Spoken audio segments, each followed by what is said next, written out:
Nashville Sports Radio, 4 o'clock. Devlin McKenzie, Zach Williams here inside the Strike and Spare Family Fun Center studio. If you're wanting to get involved, 615-844-5600. Not a good day here in Nashville, but we're glad all of you are here. We're going to try to put some love into the world, try to put some fun, little as we can, for the unfortunate events that happened today in Nashville. And I'm not really going to talk about it all that much, frankly, because one, I'll start crying because it's just terribly sad. I've already started tearing up right now on air. I think there's plenty of outlets that are covering it. If constantly needing to see it is something that you want, then don't watch the show or listen to the show. You know, that's how we're starting this off today. Prayers and thoughts and everything, all kinds of energy going to the families who lost loved ones, children, mothers, daughters, sons, dads. I don't know if there's any dads. I know it was 3 people, obviously. It was 3 adults, 3 children, and then the shooter itself. It's awful. It's awful. I'm not the and by the way, I'm not the person who's going to be like, hey, let's talk about this for 2 hours, because that's not me. You know, I'll say one little thing, Devlin McKenzie and Zach Williams here. I'll say one little thing at the beginning. The one thing I hate about this, outside of the obvious, I hate everything for the victims. I hate everything for the school, the church, all that themselves. That, and there's going to be some moments of silence that are going to be going on there, candlelight vigils. The thing I hate most outside of all that, right, is the agendas that start flying on either side of the political spectrum. Really hate that. Really hate that when this becomes, for lack of a better term, ammunition for either side to start saying their point and using, dead bodies as filler for whatever argument they're trying to make believe, or what. It doesn't matter. Either side of your political spectrum, not for me. I don't care about it. So if you want to talk about that, like I said, go find another platform.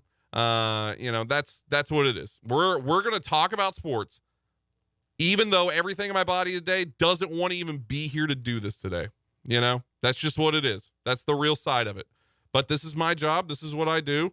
I'm not the person that's gonna fix the nation or anything like that. I'm gonna sit here. We're gonna talk sports, begrudgingly, because there's a lot of reasons outside of the obvious of today that talking about some of the things that we're gonna talk about today are annoying, just in general. Like I don't want to talk about them. But if you want to call in and talk sports, 615-844-5600. We always want to talk sports or talk anything of levity with you. But it was a tragic situation. And once again, thoughts and prayers. And to the people, once again, that hate that term, the thoughts and prayers thing, take the energy that you have for the hatred of me saying thoughts and prayers, and don't go on social media. Go and work in love with the people that have been hurt. Take that energy and go and help. Don't just jump on Twitter and say, we don't need this and that. We need this. Well, don't tweet about it. Go actually do it. There you go. That's your call to action for anybody that wants to be that kind of thing, because that they're the ones who actually need it. Your arguments on Twitter or Facebook or whatever, they're useless. They're cannon fodder. They're nothing. They mean nothing to us. Nobody, the people that believe what they believe on either side, stop using people and their tragedies as your way to get your point across, to whoever you don't like or whatever you don't like. How about that? First, let's focus on the people that are actually hurt by the situation, not the situation becoming, your argument for X reason or Y reason. That's the most I'm going to say about it. Obviously, my hearts and my minds are with the families.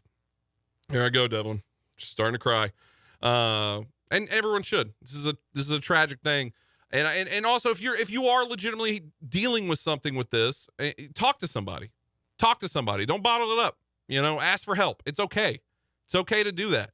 As someone who's cried on this show, I don't know what, like 100 times, like 100 times. I'm very open with my feelings. I'll let them out. I talk about them. I talk about them on air sometimes. Bruno's here, even off air with Bruno. But if you need help, these are tough times. These are tough ways. Jump in to talk with somebody, whoever that is, because this is it's unprecedented. You know what I mean? Especially here in Nashville. What do you do? You know, try to find ways to help if you really want. But if you need help in the situation, don't be afraid to talk to somebody. 615-844-5600. That's it. Thoughts and prayers to the families and the victims, and thankful for the first responders that were able to get there and stop it before it was worse, before it just could have been worse, really could have been. So thankful for those men and women that do it every day. Got a cousin, the Metro cop. I see it with him doing it and the hours he has to pull and all that kind of stuff. And thankful for those people. All right, if you want to jump in, we want to talk. Devlin, how are you doing today? You good? Yeah. Outside of the obvious, right? Yeah, thoughts and prayers, obviously, out to all those affected. Definitely hard to segue from that, but, you know. There's no easy way. Yeah. There's no easy, it's just a push-through kind of moment. Yeah. And the way that we'll push through it is, you're wearing brown stuff today. What gives? You know what I mean? Washed my clothes. Yeah. Was it laundry day or something? Yeah, I did laundry this morning a little bit. I didn't put them away. I stacked my shirts up, and on the very top of the stack of shirts was this, so I put it on and went to work. It's really not much thought that goes into my day. Do you fold every individual shirt? No. No, you don't? Nope. I fold everything except shirts. Yeah, I don't. Shirts, just they get hung up if I feel like hanging them up. If not, they sit on a recliner, which might as well be a clothes hanger. Yeah, I'm terrible about it, man. Yeah, in college, I mean, my beautiful wife Maggie has so much to deal with. I'm a throw it in the closet. I'm gonna throw it on the floor. Throw it on the floor of the closet. That's what I do. And it's in there. I know it's clean. Mm-hmm. You know, it may just be on the ground in whatever form or fashion. Right. But it's clean clothes. Man, I don't fold. I hate it. Yeah, hate doing it. I do it. I'll do it. Mainly my wife folds. But as she is 5.5 months pregnant now, I'm like, you know, I do more because you know, I'm just the dad. I'm the she called me yesterday. She was like, you're like my emotional support animal, as we were walking around like Kroger and stuff like that. But that is it. So any little thing that she would usually do, I'm like picking up and pitching in and like, you know, doing all the things. Dad stuff. Dad stuff. Yeah. You know what I mean? But I hate it. I do it begrudgingly. I do it real begrudgingly. I let everybody in the house know how upset I am as I'm folding my own clothes because it's just stupid. Making your bed also dumb thing. No, it's so dumb. Do you tie your shoes after you take them off? No, you don't. Dumb. It's not smart. I mean, I'm gonna ruin it eventually. Like, what's the point? Exactly. You know what I mean? Exactly. I'm just gonna get back in the bed to sleep in it, and I'm gonna ruin it. And it's what am I gonna just do this every day? What is it? I mean, what that do you gain motivational from it? video too? It's like make your bed every day. Get up at 4 a.m. Make your bed. Change your life. I'll brush my teeth. I'll shower. I'll clean myself. Go to work. And the bed's also not like askew. I sleep in it, and then I fold the sheet back over. It almost even looks cozier when it's not made. Yeah. Like when it's all made and all proper, it's like, I don't want to ruin this. See? You know what I mean? This isn't a welcoming spot for me to lay. This is a nice prepared bed. I want it to be messy. Man. Anyway, I hate home chores. Yeah, no. Dishes too. Golly. No, not a fan. I am such a outside stuff. I broke out and mowed the yard for the first time this year. I love mowing. I like doing that stuff. I love the outdoor stuff. I got out there, got my edger out there and edged out the side and then weed eated and blew off all the driveway and all that kind of stuff. Yeah. It was great. I will mow a lawn for sure. Golly. I took some damage too. I was wearing shorts and I took the guard off the bottom of my weed eater because I wanted to get as much string as I can get going, and I get a little rock every once in a while. Drew some blood on the old shin. Yep. That's tough. That's just what happens. Let's go to the phone lines today. If you want to jump in, 615-844-5600. Lots to get into, lots to talk about. Jeff in the borough. Jeff, how you doing today, buddy? All right, a great weekend of basketball, Zach. And was it really a great weekend of basketball? Awesome. It was an awesome weekend. Friday was great, but Saturday was even better. How little do you think that the Final Four is going to be watched? Is this going to be the least watched? I don't care how little or big it's watched. Why do we worry about that, Zach? Why does that concern you? Who cares? It doesn't concern me. It concerns me because I don't want to. Then? Oh, Jeff, there you go. Well, Jeff had his turn today. That's what you get. I'll tell you why it concerns me, Jeff. It concerns me because I don't want to watch it. That's why I asked the question. I asked the question because I don't want. Does anybody really want to watch the Final Four right now? Like this, does any of these teams motivate you to say, I want to see this team play? Not really. No, I don't. Because, I mean, yeah, it's a fun story. Like we love the idea of FAU and San Diego State and all of them getting their shot, quote unquote. You know, and we use this argument in football, right? That are we ever really going to see the 1 seed get upset by the, you know, what are they going to, 12 seed or whatever? Are we going to see that happen? No, probably not. But we want to see the little guy succeed, right? And we're getting to see that, but we want to see that for the moment. Yeah. You want to see the round of 64, 15-1 or 15-2 upset, right? Exactly. Yeah. That's what you want to see. So the Final Four, yeah, it's a fun story. Are you really going to watch it? Are you really going to be fascinated with every individual player? And probably not. Probably maybe the Miami. Maybe you're gonna like Miami because that school has the national relevance of something at least. Right. I mean, like, there's just no. I just don't have any motivation. Like, there's no motivation behind anything for me. So, like, usually when I'm watching the tournament, it's because I might be different here, but it's because I want to see certain teams lose. So when it comes down to the Final Four, there's certain teams that I want to see lose. Mm-hmm. Whereas now I don't really have that because at this point I just don't care who wins. Oh, would you watch the Super Bowl last year if it was the Titans taking on the Bears? Would that be a fun Super Bowl? It wouldn't be a fun Super Bowl, but the thing is it's just the Super Bowl. Exactly. Right? I mean, like that's like the Final Four. Like, it's gonna get watched because it's the Final Four with the March Madness, but it's like I think it's gonna get like it's who caresville record low. I mean, I what was last year's national championship? It was Kansas and it was all 4 blue blood schools in the Final Four. Exactly. North Carolina last year. Mm-hmm. Like North Carolina, Kansas, Virginia. Like, it was just all like blue blood schools in the Final Four. That was and the ratings this year comparatively to that are going to be astronomically low. Astronomically low. I guarantee it. Because majority of the world's already phased out of it, moved on. Not fun. You're not going to pull anybody from Tennessee watching it hardly. Just for our listening audience. I think people will like the underdog story, but do you follow the underdog story all the way through? Not really. I don't think people do. So at the beginning of the tournament, the pre-tournament odds to win for these 4 teams that are right now in the Final Four, UConn was plus 2,000, Miami was plus 4,000, San Diego State was plus 8,000, and FAU was plus 20,000.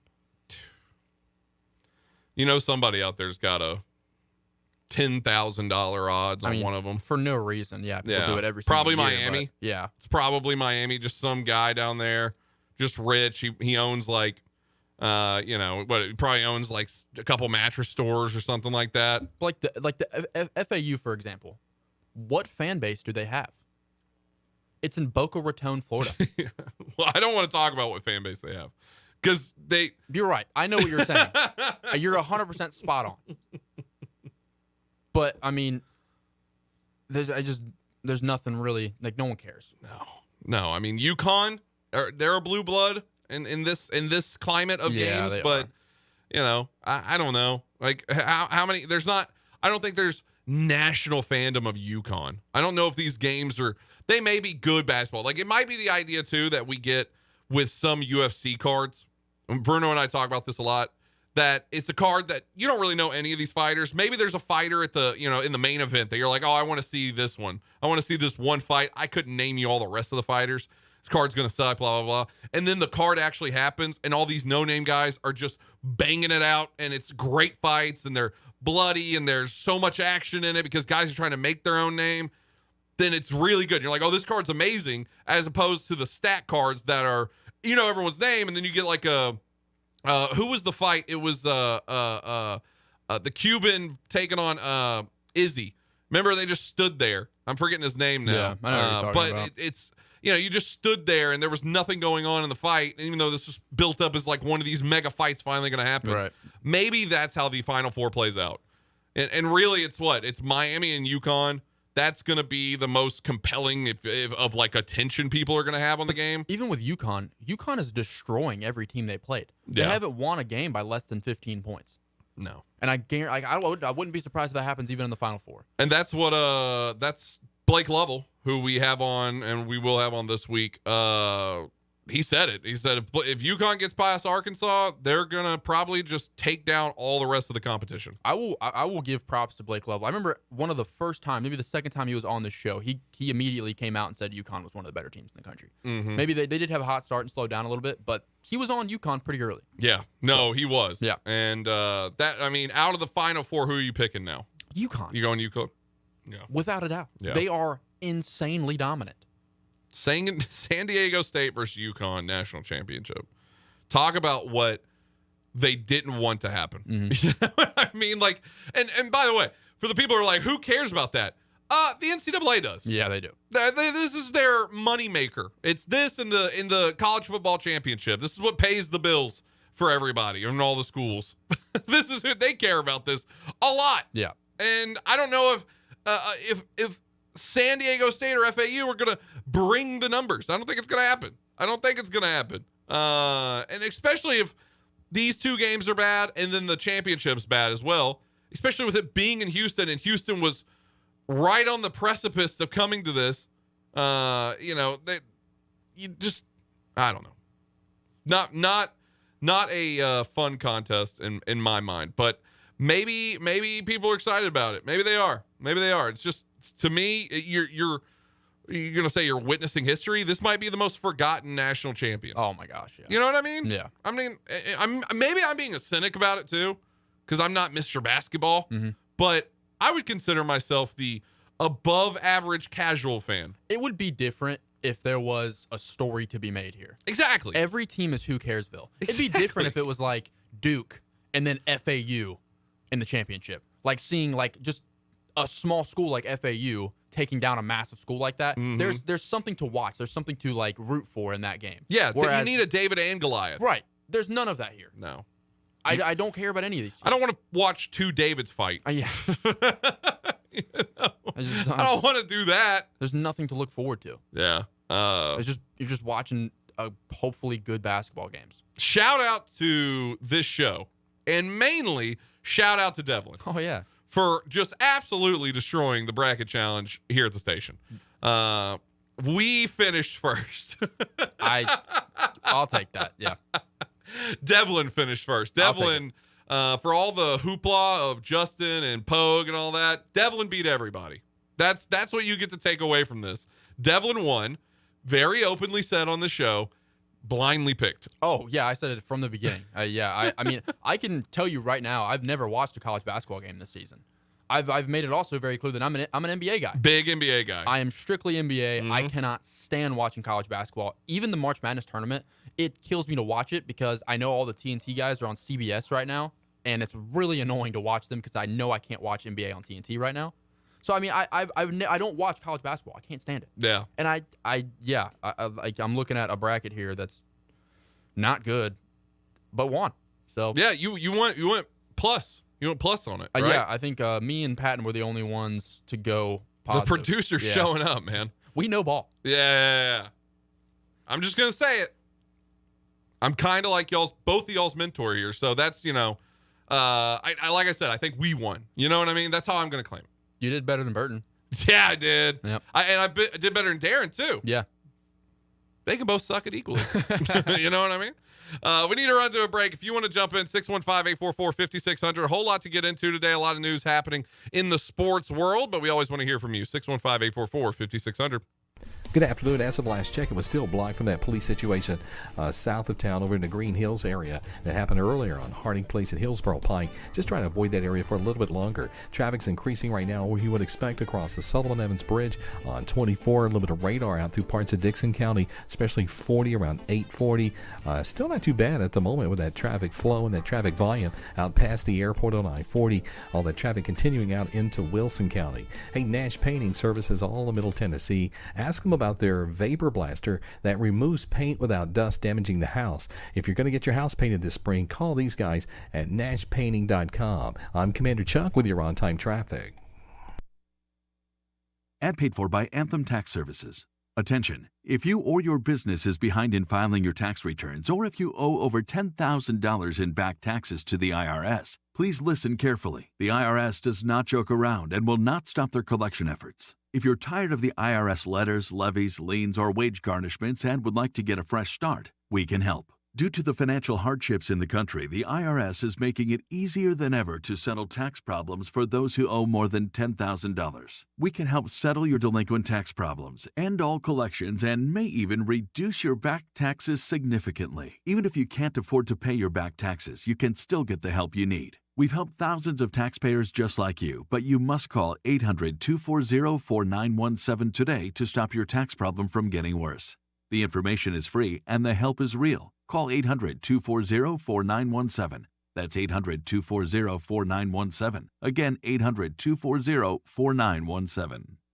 When you're away from home and you want down-home cooking, Kitchen Notes at the Omni Nashville Hotel is the answer. Excellent, fresh, and local, just like Grandma used to make. Start your day with a Music City omelet and some prime rib hash, or a cast iron waffle with Nashville hot chicken. For those wanting variety, hit the biggest breakfast buffet in Music City. And of course, the world-famous Biscuit Bar. Start your day with the fresh, local, and down-home cooking of Kitchen Notes at the Omni Nashville Hotel, 5th Avenue, downtown.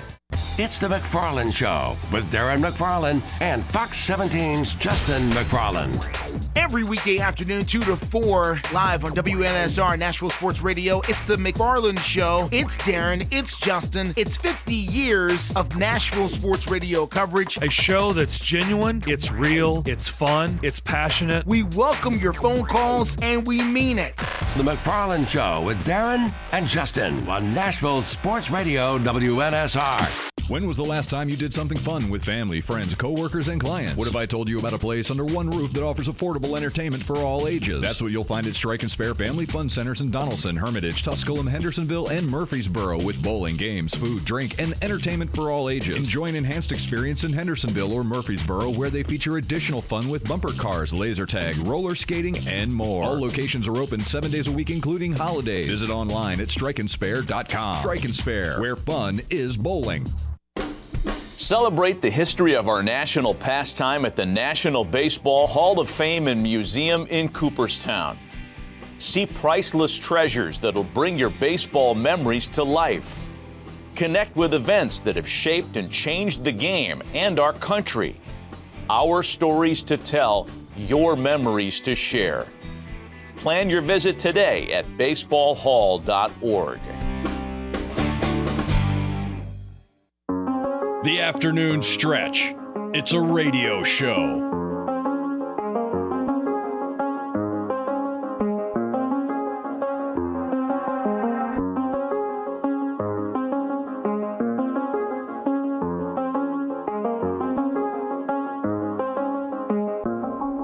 The Afternoon Stretch. Devlin McKenzie, Zach Williams, here inside the Strike and Spare Family Fun Center studio. If you want to get involved, 615-844-5600. Coming on now, a familiar voice.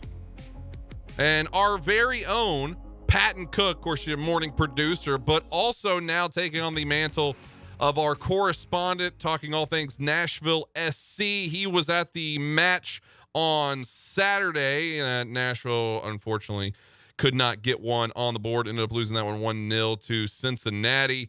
We're going to be starting a weekly chat with him, talking all things Nashville SC with our own man, Patton Cook. You can follow him on Twitter at Patton_Cook. Patton, thank you so much for joining us, buddy.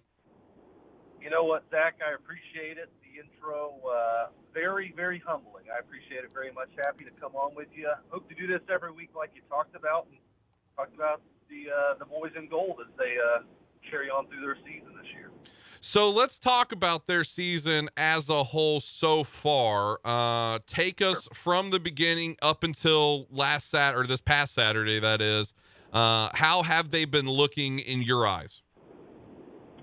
Well, barring the last two games, I thought maybe not reached above expectations for Nashville SC, but they have played really well. Started their first two games, 2 wins, 2 shutouts. Something that Gary Smith and that team loves to do, and which is to keep it close and keep it tight at the back, and they are doing exactly that. Joe Willis has had a fantastic start to the season. Has only conceded 3 goals so far this season in the couple of games that has been played already. So at the start of it, I'd say barring the last two games, it's been really good. It's been everything you'd want if you're a National SC fan. I'd say you've beaten a pretty good team to start us off in the New York FC, played them first game of the year, and, of course, won that one. Here the past couple of games, though, Zach, you've started to kind of see that threat, the attacking threat that really let Nashville SC down a little bit, I thought, last season. Just haven't seen enough chances, and if you listen to Gary Smith, he tells you exactly that in some of his press conferences after the game against Cincinnati. But as a whole, Zach, I'd say the season is off to an okay start, but if you take the last two games out of it, which you can't do, of course, it's been a great start. But these last two games have certainly put a damper on it a little bit. 4 matches in March. This was the final match of March. Next one's going to be April 1st. Will be the April Fool's Day, by the way. Didn't put that together until just now. But only 3 goals given or taken by Nashville, 2 goals scored on the season for Nashville. 2 goals given by opponents to Nashville. Where do you look for that for those matches for Nashville SC? 2 goals. Obviously, you need more in a 4-game set. But the defense has been there so far. So it's kind of been a give and take in the month of March. It sure has, give and take. And kind of those goals come mainly, and maybe not total goals, but for sure goals and assists. It's on the back of Hani Mukhtar. And when he doesn't offer you that moment of brilliance that you see almost every single match, and I'm not sure we exactly saw that this past weekend, that's the question. You wonder where those goals are coming from. And right now, Nashville, one of their main men that they would have out on the field, Randall Leal, isn't out there, has been hurt since the first game of the year. So with his kind of injury and his absence, it's been left all on Hani Mukhtar to start the season. And he's been, really, quite frank, he was injured to start the first couple of games of the year. Actually didn't start the home opener against New York FC. And when you win a game like that and your best player only plays about 30 minutes, you like where your team is at. But here recently it seems like Nashville is just kind of looking for their star man to kind of get back into MVP-level form, which is exactly what he was last year for Nashville SC. But a little off to a slow start, but when you look at kind of the context around it, just not a consistent number 9. They went with C.J. Sapong this past weekend, his first start of the season. They're kind of looking for that partner to go with Hani Mukhtar, and I think once he kicks on, that's when you'll see the offense get into a little bit better of a rhythm. But right now, just not a super informed group at the moment after the lack of goal output to start the year. Yeah, Mukhtar, your MVP and Golden Boot winner last season. Comparatively to this year to last year, is the start different for him? And do you see him getting back into those ways of being MVP caliber? And will that be enough? Because even though he was the Golden Boot winner and the MVP last season, they weren't able to get far enough in to actually bring a championship home. Do you think that if he does return to that, is it still going to be enough of what this team has to get into that next level of winning? Well, you just kind of look in what conference they're in. Of course, this season in the Eastern Conference for the majority of their time in MLS has been in the Western Conference.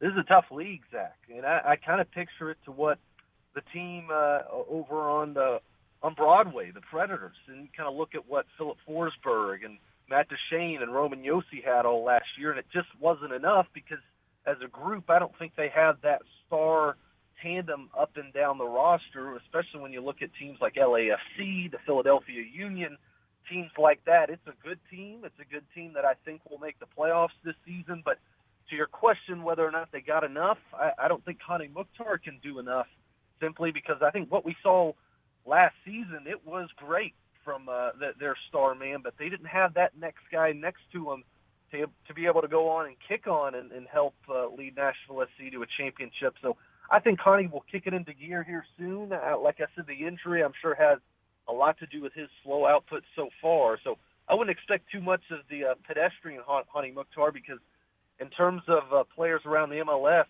he's probably in the past 3 years top 1 or 2 just in terms of consistency, and Nashville could sure use that here soon. talking Nashville SC with our own Nashville SC correspondent here for Nashville Sports Radio, Patton Cook. You can follow him on Twitter at Patton_Cook. So April coming up, you have 5 matches. And of those 5, you got 3 back at Geodis Park. What was the atmosphere like for the home games? Because, I mean, I was there opening of Geodis Park, and it was electric. Are they sustaining that? Because it still is a very young season. A lot of other things still going on that can divert some attention away from from soccer here in Nashville. But how is the crowd? How has been the energy of fan engagement with the actual team? Yeah, announced attendance the other night was right around just over 28,000. I'd say interaction and atmosphere is still really good, and Nashville SC deserves a lot of credit with some of the fan groups they have going around it.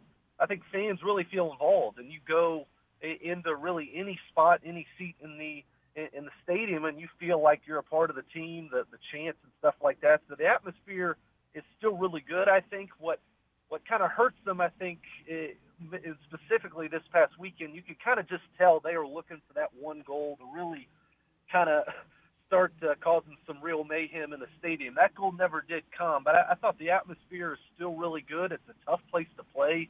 You listen to some of the players that come in and talk about it after, and all you got to do is look in some of the pregame warm-ups when they get their first look at the stadium. There aren't many stadiums like this. The proximity, and that was the whole point behind building this sort of stadium. It's kind of a European style, very close to the ground, very hostile. So I think the fan attendance and the fan engagement has been really good. But any soccer fan will tell you, the crazier the crowd, usually the crazier the offense. And the offense right now for Nashville SC, not exactly where they want it to be, and Gary Smith has said as much. But I've been really impressed with how Nashville has kind of taken in the game of soccer. I don't know if I'd say it's a soccer city, but the people in Nashville love soccer for sure. They have such a following with there's the roadies and then the back line. I know there's a million of them that, I know it's the back line as a whole or whatever, but they do have a very loyal following, and the fans really do care. And even the people that live around the stadium, they're pretty good following as well, because they get to sell their parking lot, their parking spots at their house for money, for all these matches. So every season they get to pay off their mortgages courtesy of the parking. I'm sure they're loving it. Oh man, there's nothing better than just seeing a guy holding a sign that says $70 to park in my yard, and people are filling it up. So next match coming up once again, April 1st. Going to be on the road against Orlando. Tell me a little bit about what you expect for that one. Well, I'm interested to see what Gary Smith does moving forward. As I mentioned, they went with C.J. Sapong, a guy that him and Hani Mukhtar, quite frankly, had a lot of good moments last season. Kind of a 1-2. Hani with more of the goal scoring, C.J. with some of the assists and the hold-up play. Didn't get to see a lot of that yesterday, and I think most of that had to do with kind of Cincinnati being pretty comfortable not having the ball for the majority of the game. And that's not something Nashville does a lot of, which is controlling the possession. They did that this past weekend. I wonder if they might go back to Teal Bunbury, who we saw briefly come on as a substitute. And you're just hoping Randall Leal, a guy who could really unlock this offense, be that other guy next to Hani Mukhtar. No real word on when he could come back yet. I'd be pretty surprised if he came back this weekend. But look for Nashville to maybe get something going early. They had a couple good chances in the first half, but once those didn't go in, nothing really to show for it in the second half. I'm sure Gary's going to want to get a good reaction out of his team, because 2 scoreless losses in a row, that's not the recipe that he wants for his team throughout the season. So something that's different here, Pat, and I want to get your thoughts on it, that we've talked about a lot, and you're of that younger generation as well, that everybody streams everything now, and the normal, or whatever you want to call it, normal ways that people watch their live sports is changing completely. And MLS did a really good job of jumping on with Apple TV, which is a very affordable streaming service compared to some of the Netflixes of the world out there.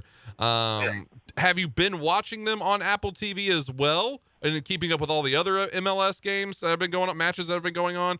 And what have your thoughts been about their broadcast and them being on Apple TV Plus solely? Well, quality has been really good.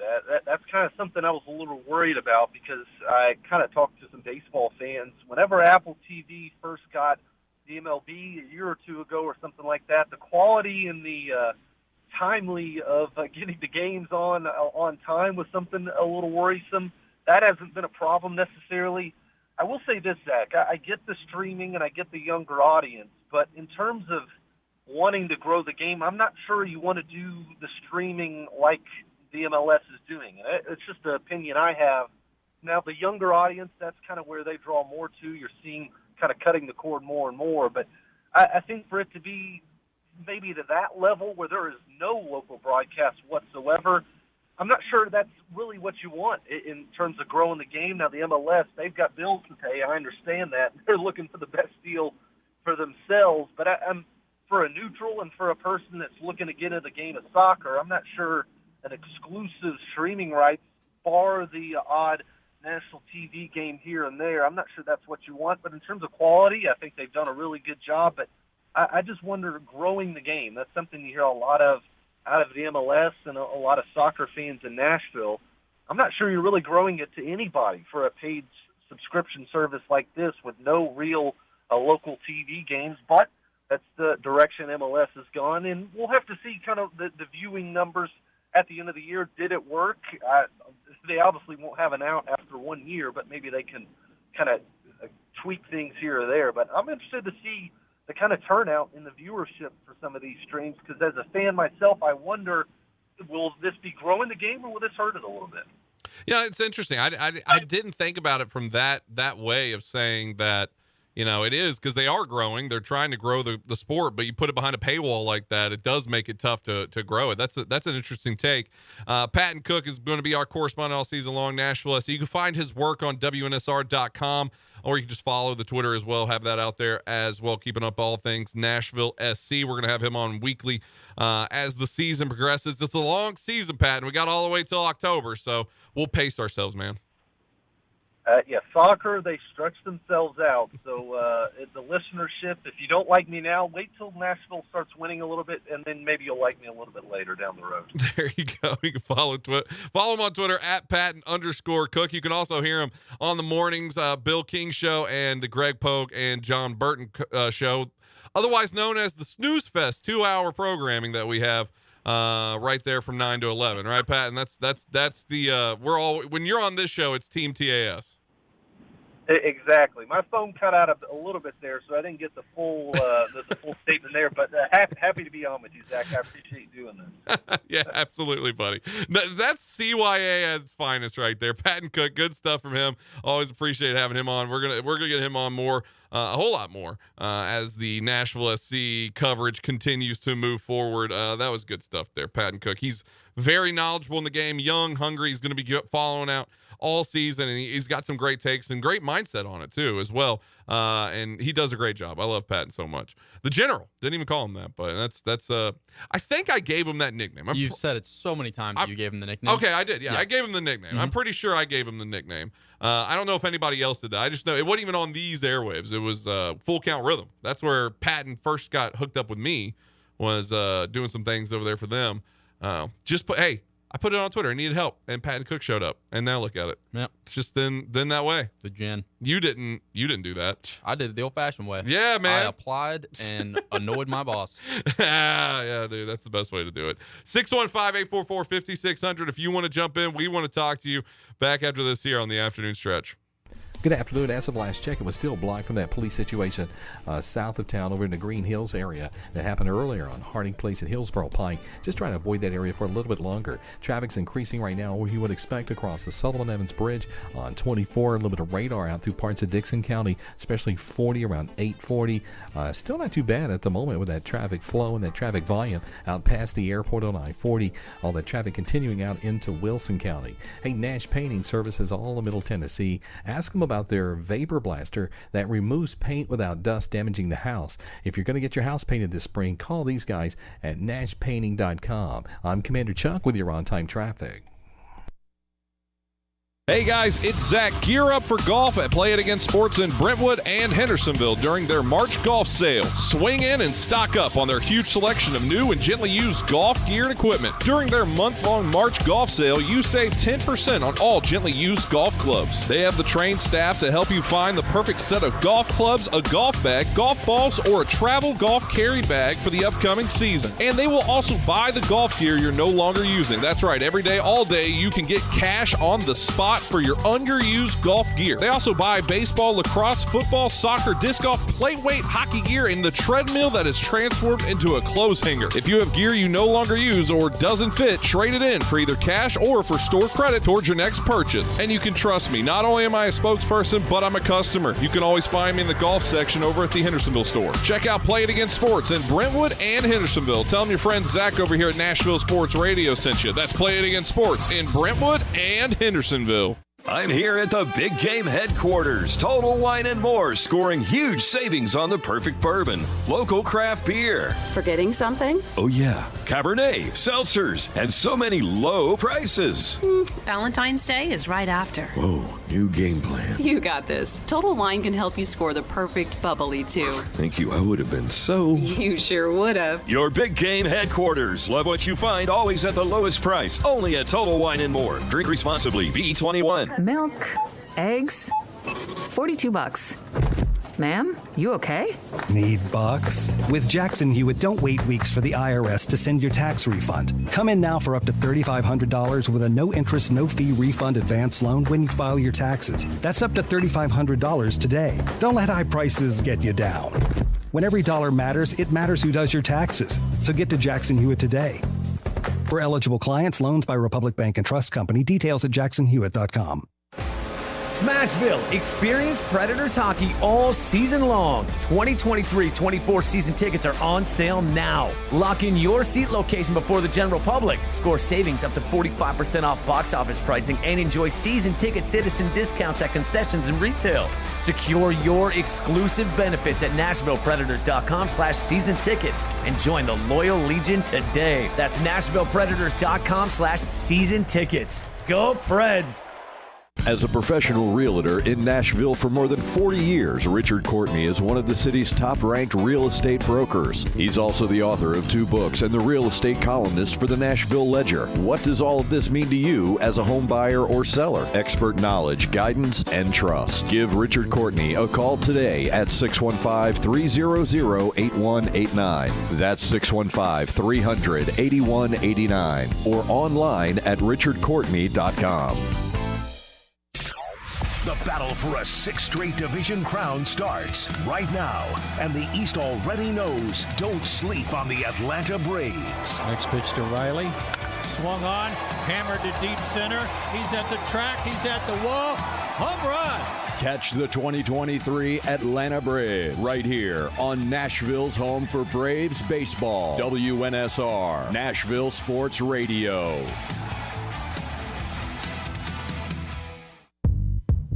The afternoon stretch with Zach Williams and some dude named after a 1940s cartoon baby who was in reality a gangster on the run from the police. Speaking of that gangster, they're about to play. I did not know that, by the way, because I was texting Bruno. I was like, hey, because he jumped in, by the way. It was right as we went to break, and I didn't get to say anything about it. He wanted everybody to know that when we were talking brackets and all that kind of stuff, that the only bracket he'd be busting is the tax bracket. Just a classic Brunoism. Yeah. You know? And so I texted him. I was like, hey, man, I'm not doing anything. Just call in. Let's get a little XFL update. Well, they got a game at 6. Yeah. So they are unavailable. Yeah. He's about to go into warm-ups. The Defenders are 5-0. DC Defenders, who he plays for, Devlin. And they're taking on the Houston Roughnecks. This one in DC. Still a weird fly-by-night kind of thing that they do with the XFL. I don't know why they're playing on Monday. I don't know if this game got moved. I thought it's always Sundays. Storms and whatnot. Mm-hmm. I don't know. But so they're playing tonight. It's going to be on ESPN2. Look for Bruno out there. He is number 64. That is his number. He's been playing with sleeves too. Notice that. Yep. He's always out there with the red sleeves or white sleeves, whatever it is they have. Chilly out there, maybe. Speaking of Bruno too, he sent us something. Did you see the Todd Downing? The Todd Downing DUI arrest video just came out. Yeah, did not get a chance to watch it, but I can imagine it's fantastic. Yeah, I haven't watched it either. I don't know if I really care to. We're not going to play it or anything. Because what are you going to do? It's a 9-minute video of this guy getting pulled over and, and getting arrested, I guess. But, Outkick brought that out. Very surprised. I saw somebody reply to it on Twitter. Why is this still news? And I agree. Why is this still news? Let it go. He did his time and he's moved on. So everybody else should, in my opinion, on that. But all the same, just weird to see that just come out on, March 27th today. Yeah. I mean, I forget when it happened, but it happened against the Green Bay Packers the night after the Green Bay Packers. Yeah. So it was a Monday night November game, I think. So it was November, I believe it was. Yeah. Yeah. A lot of stories happening in the NFL today. A lot of stories. Biggest one is the one that Titans fans just can't get enough of, and that is Lamar Jackson going on Twitter today, which, by the way, this was obvious timing by Lamar, right? Like it was guaranteed that he did this on purpose right at the NFL owners and coaches meetings, all that kind of stuff. And the coaches are going up and talking. John Harbaugh goes up and talks representing the Ravens. And in that same moment, Lamar Jackson puts out his tweet that reads, basically, I'm done with Baltimore. I requested a trade on March 2nd. It's March 27th now, so we're 25 days removed from that. And I love Baltimore, but I'm not playing there anymore. That's the time frame of that happening. That is not just a coincidence. He did that on purpose.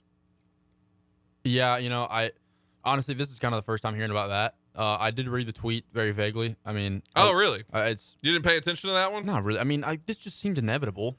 Yeah. I mean, it's barely news. The interesting thing about it too is that March 2nd, he puts in for a trade request. So he put in a trade request on March 2nd. How quickly does news break on official stories? Yeah. It doesn't wait 3 weeks. Yeah. 3 weeks of time basically for a story to come out that Lamar Jackson is wanting out, like not just wanting out, like is telling him like, I'm not here anymore. I'm not going to come back. I'm not going to sign this franchise. I will skip a year and I will just be a free agent next year. That's basically what he's saying. I will not play football for a year if I can't get a deal done somewhere else. And as the tender sits, right, you got 2 first-round picks, and then you also $1 $1 That's roughly what it is. Not getting that. You're not. I don't know if he's going to get it, but I can tell you this. I can tell you this with a lot of confidence, whole lot more confidence than I had last week about this. Seeing that tweet, reading that tweet, he is not playing for the Baltimore Ravens next year. Lamar Jackson will not play for the Baltimore Ravens. Now, will he not play, period? That is a very strong possibility.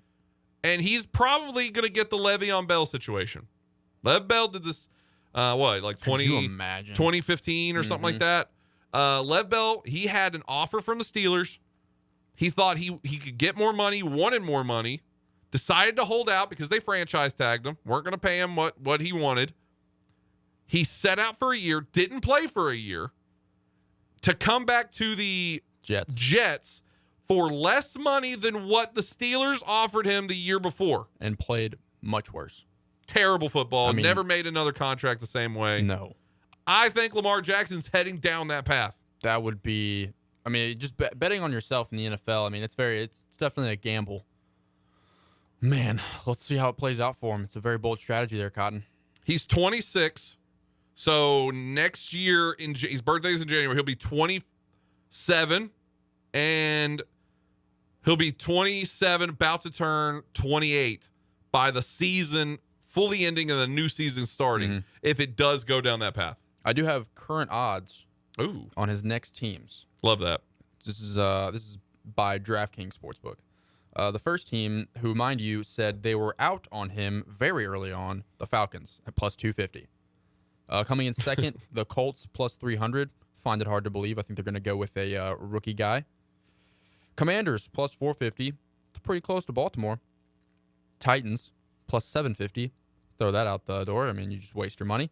Patriots plus 900. Actually a possibility. There was a story about Meek Mill, the rapper, texting Robert Kraft that Lamar Jackson wanted to play for New England. And then Robert Kraft came out and said, that's up to Bill Belichick. No, it's not. Dolphins plus 1,000. Lions plus 1,000. And then the field is pretty much plus 1,500 plus. That's just the me. I stopped listening after you said Meek Mill texted Robert Kraft because they are friends. Yeah. They are actually legit. They send each other gifts. I think Kraft sent Meek Mill some Rolls Royce, and then Meek sent another Rolls Royce to him. Just rich people things. Yeah, of course. I'll bring you a McDonald's sandwich. You know what I mean? Mm-hmm. That's their McDonald's sandwich. Sure. Yeah. It's just different there you worlds. go. Yeah. I don't put money on any of them. I don't think he plays at all next year. Yeah, no, I agree. That's the real side of it. Unless something crazy happens, which it could, right? All these teams have tons of money. They can afford it. All the same. It's the NFL. But I just have a feeling it's going to become a game of stalemate real quick for all parties included with this Lamar Jackson stuff. Yeah. I think Ravens too have scared off teams. Just scared off teams a little bit of why wouldn't y'all give him the money? This is the draft day. Bo Callahan, why didn't you draft him? Yeah. You know what I mean? All right, we need to run to a break. If you want to jump in, 615-844-5600. Afternoon traffic's building pretty much on schedule here on the South Loop, the West Loop, steady flow of traffic, I-40 out into Dixon County. A little bit of radar again earlier, I-40 around 840. It's pretty busy over here now on 65 as we stare at it live north of town as you continue on 65 up through the Madison area. Hey, Prince's Hot Chicken is catering. Check out that menu if you haven't been over there in a while. PrincesHotChicken.com. I'm Commander Chuck with your on-time traffic.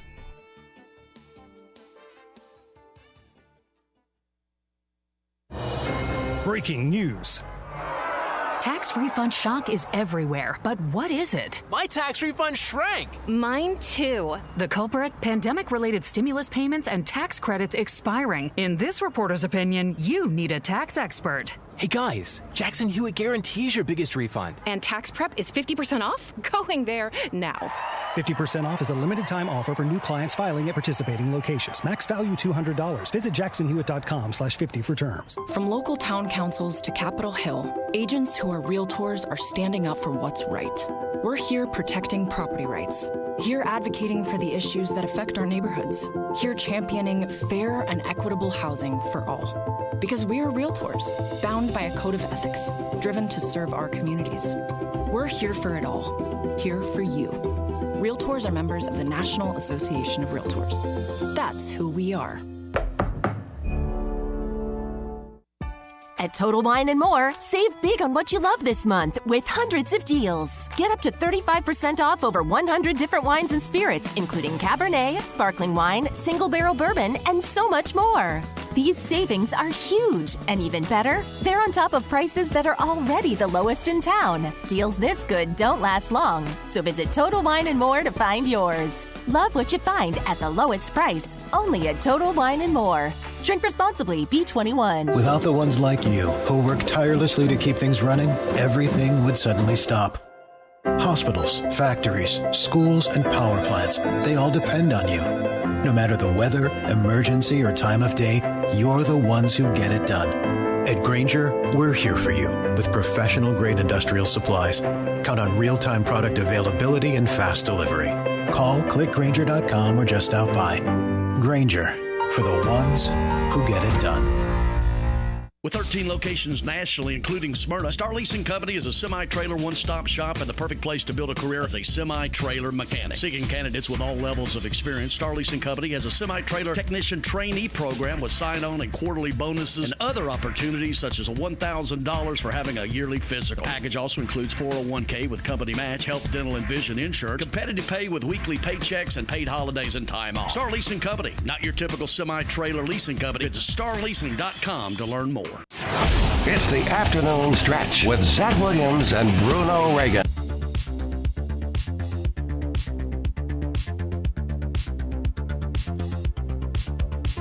First hour's in the books. We got a second hour coming up. If you want to get involved, we are open all the way till 6 o'clock tonight. We want to hear from you. 615-844-5600. Phone calls are welcome, talking all things sports. That's what we want to talk about today. Jump in. 615-844-5600. First hour done. Second hour coming up.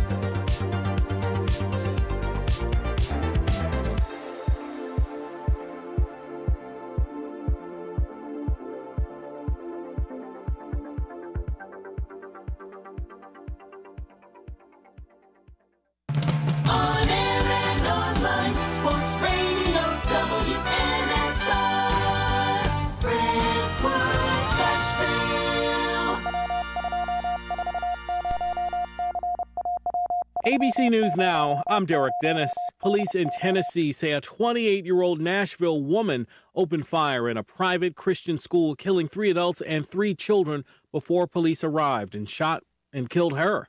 ABC's Pierre Thomas says mass shootings in this country have reached epidemic proportions. We're now seeing mass shootings defined as 4 or more people shot and or killed in a single incident now becoming a part of the national norm. So far this year, 3 months into the year, there have been 128 mass shootings. Same period this time last year, 112. So this is an ongoing issue. It's not only a law enforcement issue, it's becoming a public health issue because in one of the recent years, death by gunfire was the leading cause of death of young people in this country. Police say they believe the shooter was a former student. In Israel, Prime Minister Benjamin Netanyahu says he will pause his controversial plan to reform the judiciary, saying he wants to avoid civil war by making time to seek a compromise. This is ABC News. Have you Googled yourself lately? Are there negative posts from an ex-employee or a former client? Maybe an outdated news article or sensitive personal information about your family? Search engines don't always get it right, but right or wrong, it's your reputation on the line. That's where Reputation Defender by Norton comes in. One of the most trusted names in online reputation repair, Reputation Defender has been fixing people's search results for over 15 years. Their cutting-edge approaches help you to wipe away unwanted information in your search results. They also promote the good stuff so that it rises to the top, helping you put your best foot forward. Your good name is too valuable to leave to the whims of a Google algorithm. Take control with Reputation Defender. You can start by getting your free reputation report card at reputationdefender.com or call 800-401-6681 to speak to an expert. That's 800-401-6681. Hey Nashville, start your day the right way with Bongo Java Cafe, located in the lobby of the Omni Nashville Hotel. Bongo Java is Nashville's oldest local coffee company. Get your day started with a freshly baked muffin and wash it down with a hot cup of dark roast or hair of the dog blend. With free Wi-Fi, you can get some work done while enjoying a toasted breakfast sandwich. Beat the traffic. Treat yourself at Bongo Java Cafe, located in the lobby of the Omni Nashville Hotel, 5th Avenue, downtown Music City. The Jim Rome Show. I get a lot of vacation. I understand that. However, I don't take a lot of sick days. These things are not one and the same. That was not like I worked 8 straight days or I worked Super Bowl Sunday. I think I'll give myself a day off. I earned it. Hey, and by the way, I could because I have those days. I pride myself in not taking sick days. I hate that. We usually grind through it. But honestly, it was the right thing. In that case, it was the right thing. The Jim Rome Show. Weekdays 11 to 2 on Nashville's Sports Radio. Today on Hey Culligan, reverse to reduce. Here's Bob. Hey Culligan, I love fresh water, but I got plastic bottles coming out. Whoa, Bob, you are not kidding about the bottles. But did you know Culligan's reverse osmosis and always-on drinking water systems provide fresh, clean, delicious drinking water and help reduce the equivalent of over 15 billion plastic bottles from landfills worldwide? Holy, fresh, environmentally friendly drinking water. Am I right? Right, Bob. And we're already on the way. Let us help you out with free in-home water tests from a local Culligan water expert at Culligan.com. They say they'll get your biggest tax refund. Jackson Hewitt says your biggest tax refund guaranteed, and a chance to double your tax refund. Thousands in weekly prizes during the Double Your Refund sweepstakes. Your biggest refund times 2, twice the money, so forget about them. File your taxes on the double at Jackson Hewitt today. No purchase necessary to enter or win. Open to U.S. residents 18 or older who file a 2022 federal tax return. Promotion ends 4/2/23. Visit jacksonhewitt.com for rules. Okay, It's the afternoon stretch with Zach Williams and Bruno Reagan. Everybody stay calm. Stay calm. Let's take some calls from the public, shall we? Join the afternoon stretch now at 615-844-5600. Now here's Bruno and Zach.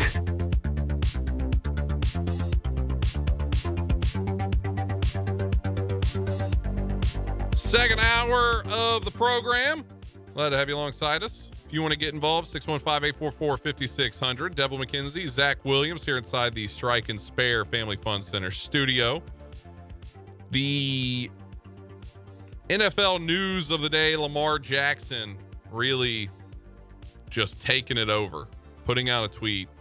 The modern day negotiation tactic too, by the way, because we had this in Tennessee with Jeff Simmons, like a couple weeks ago. He unfollowed the Titans on Instagram and took down all Titans imaging and all that kind of stuff. The player has so much more power nowadays to say and do really whatever they want. Like Lamar Jackson coming out on Twitter and just straight up saying, like, I requested a trade. I don't want to be here anymore. I love you, Baltimore, but I'm out. While he is still technically a free agent, but he's working with the team. You have so much of them. I mean, like Jeff Simmons doing that with Titans. He's under contract for the Titans. I wonder if teams are going to start working into the contract like social media power. Yeah. You know, like I'm not advocating for it. I want the players to have as much power as they want, but the NFLPA already kind of sucks anyway. That stuff has been going on for contract, like just the small additions, like you can't go skiing during this time of year, like that type of stuff. I mean, I wouldn't be surprised if you see that kind of stuff being added into contracts in the future. No. I could ridiculous. easily see it. Yeah. I could see stuff of you're not allowed to delete all your images or whatever. You know, they put in all kinds of weird little amendments to contracts and different things like that. So I don't know if that's going to happen anymore. You were talking earlier before we got done with the first hour about the odds of where Lamar Jackson was going to end up. The Tennessee Titans were sitting, as you said, plus 250? Correct. They were third at plus 750. 750. Right. The favorite right now is the Falcons plus 250. And then I think right in second place, I want to say, was the Colts. I'll have to go back and look at it. Yeah, that's okay. The Titans are what I want to talk about right now. Because a lot of people, once again, the jersey swap editors of the world, you know, they get on there and they do the graphic design or whatever, and they put the Titans on there. You and I are those guys officially now. Yep. You put a tremendous DeAndre Hopkins one up, and I put up probably the best one out there I think you could find of Jerry Jeudy in a really Titans uniform. Yep. You can go look on Twitter for those. Good luck finding them. But the Lamar Jackson to the Tennessee Titans, it's a non-story to me. It's a non-happening, clickbaity thing that is just bringing attention in, right? Like there is not, if anybody wants to try to rationalize to me a real smart way, please 615-844-5600, jump in on the phone lines and tell me why Lamar Jackson to the Tennessee Titans would actually be a good idea. Because I'll tell you this, it's not. It's just not. Lamar Jackson's a good player. I'm not saying anything bad about Lamar Jackson. Once again, it's the Tennessee Titans that are bad. The O-line is very suspect right now. The wide receivers are terrible. The running back is older, but still good. What would convince Lamar Jackson to really come here? Money? Well, the Titans don't spend $100 million, multiple million-dollar contracts like that. They don't do that. Titans never have, never will. They're not going to do that. They're not going to give it their first because they need so much that it would be ridiculous to go all in on a quarterback. You got to build depth. So, and by the way, all signs of what they've done so far with their actual day in, day out personnel, they're just keeping them the same. They're just bringing them down and tell them, hey, we're gonna do exactly what we did last year. Tim Kelly, OC, you're in. That's what we want to do. Caleb. Collapse for Caleb. I'm telling you. Look, unfortunately, I'm worried by the end of this season, it's going to be start over for Spencer Rattler. Oh, no.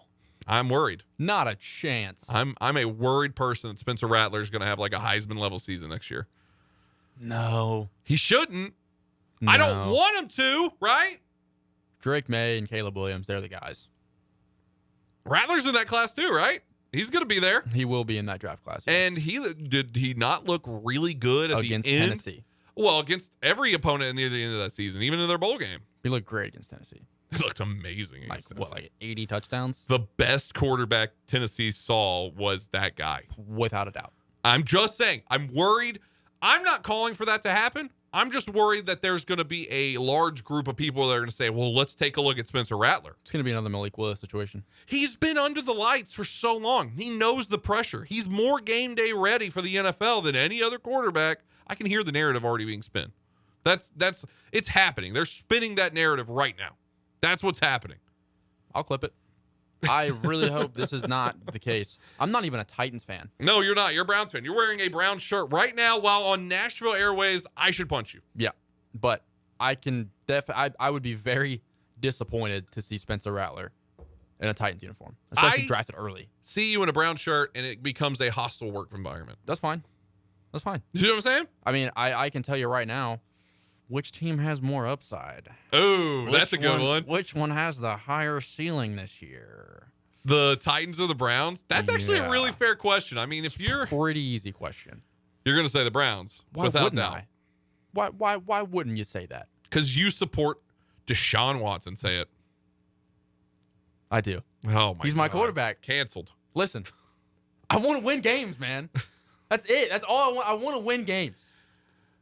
Do I support him as a person? Can't say I do. As a quarterback, my God, yeah, I do. You're forced. Your hand's been played. It's the Browns' fault for putting you in that situation. You ever seen that guy play for Clemson? Oh my God. What was that, like 42 years ago? Doesn't matter. I know that guy can play. That guy can throw a ball. Browns are better. Yeah. I would go as far. I mean, Nick Chubb still really good. Mm-hmm. Amari Cooper should have never left Dallas. What a mistake they let him leave. Absolutely robbed Dallas. No, Amari Cooper. Robbed. That was so wild that trade happened, and not every other team was involved because it wasn't even like it was some crazy capital or anything. It was just an actual modern day robbery in front of all of our eyes. It was bad. Yeah, I mean, defense, you got Myles Garrett. Defense front pressure, I would say probably is more even. I would lean it towards the Titans. Sure. Secondary, I would say is better than the Titans.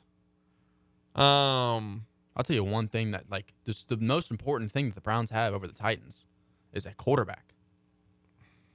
Ryan Tannehill is not good. Are we going to see a Deshaun Watson actually take a big step? It doesn't matter. Is that actually going to happen? They're going to throw the ball he wasn't looking good at all last year. You're right. Had 6 games to really figure it out. You're right.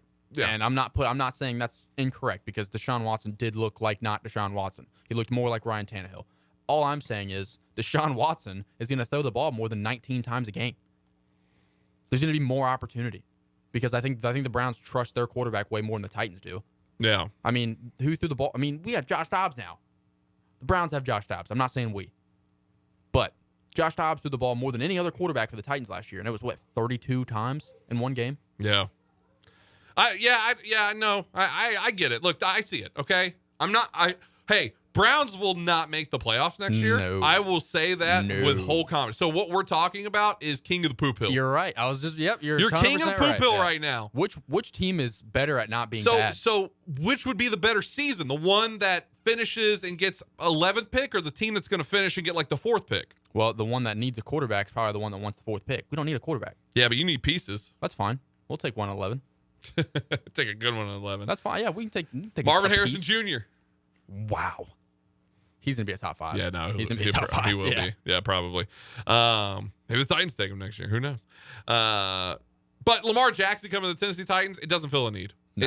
It does fill a need, but it doesn't fill enough of a need to make that team relevant to wager your entire future on what the entire team's future. Mm-hmm. Just plain in fact. That's what if you are any team going after Lamar Jackson, you're wagering everything. Now, if you're a team that is in that position, it makes sense. And one team that probably would be in that position, because they're kind of already doing it with somebody else, is the New York Jets. If Aaron Rodgers did not go to the Jets, well, they were down to leverage a future. right? Like they were down to say, yeah, we'll go for it. Lamar Jackson, the Jets, that's not a bad play for him. They've said before, we want a veteran quarterback. We're willing to pay money for it. That was what they said at the end of this into this regular season, and they're down to move that way. They want Aaron Rodgers. That's who they want. But Lamar Jackson would not be a bad consolation prize. Honestly, do you really believe that there's how many quarterbacks do you think are worth 2 first-round picks and let's say $200 million guaranteed? I mean, Josh Allen, Patrick Mahomes, right? Like any teams would trade Justin Herbert. I don't even think Deshaun Watson's worth that much, but yet he got it. Yeah. No, I don't think Deshaun Watson is. Exactly. But I think that was just I don't know. Y'all's owner's dumb. Yeah, no, I completely agree. But I just don't see. Sorry, Timberwolves. I don't see a team doing it. Yeah. I just don't. Now, for the Tennessee Titans side, the reason why I'm so out on all of this is because of what we've seen so far for the movements of the Tennessee Titan. I think it's easy to sit there and say, oh, well, the Titans they're not spending a lot right now because they're getting ready to spend. The signing of Andre Dillard, that one was the kind of eye-opening.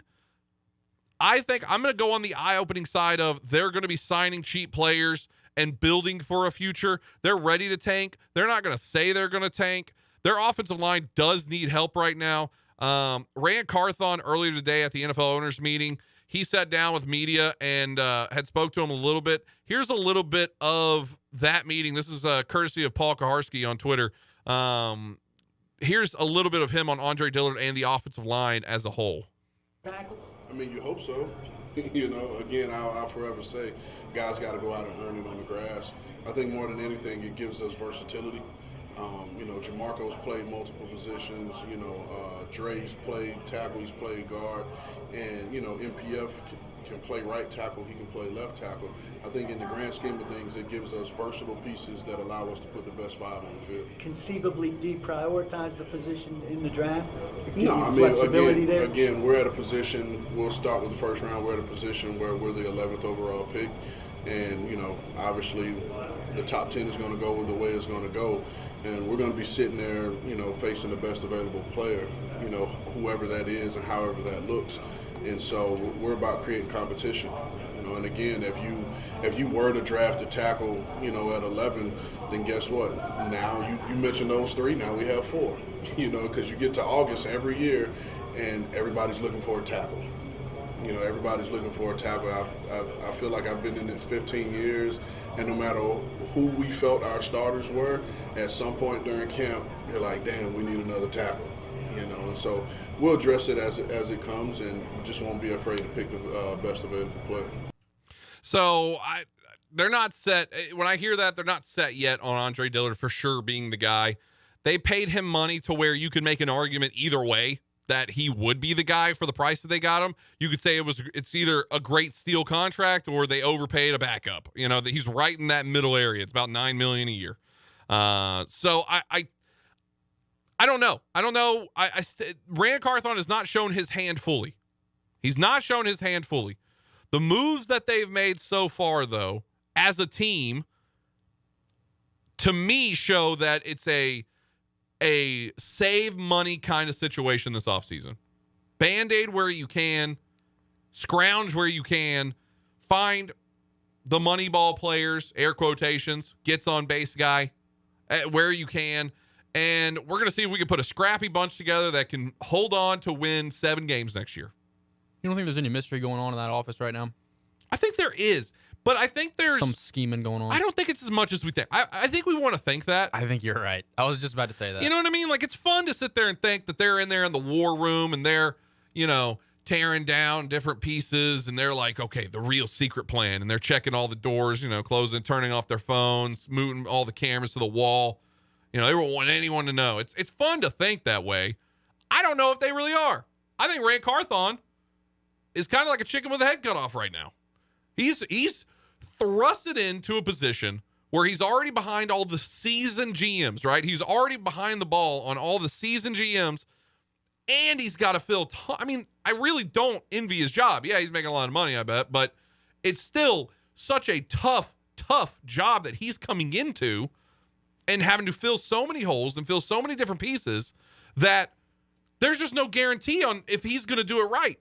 So right now, it seems like the best thing he could do, the one thing he could do that is everybody can concede saying together is right, is save money, right? So going after Lamar Jackson, whatever those pieces are, or going after Orlando Brown Jr. before he signed with the Bengals, those pieces would have been not saving money, taking large risks on guys. That was what the predecessor did, right? That's what you had with J-Rob. That's what he did. He went after the big names, and he gave them the money, and it didn't work out. Waited till they were past their prime. I bet you it was in the interview. Yeah, I mean, did. I bet you it was in the interview, though. In the interview, it was like, I'm going to try to save this team's future and not gamble at all on one player unless we know for sure it's the right player. Unless we know it's for sure the right player.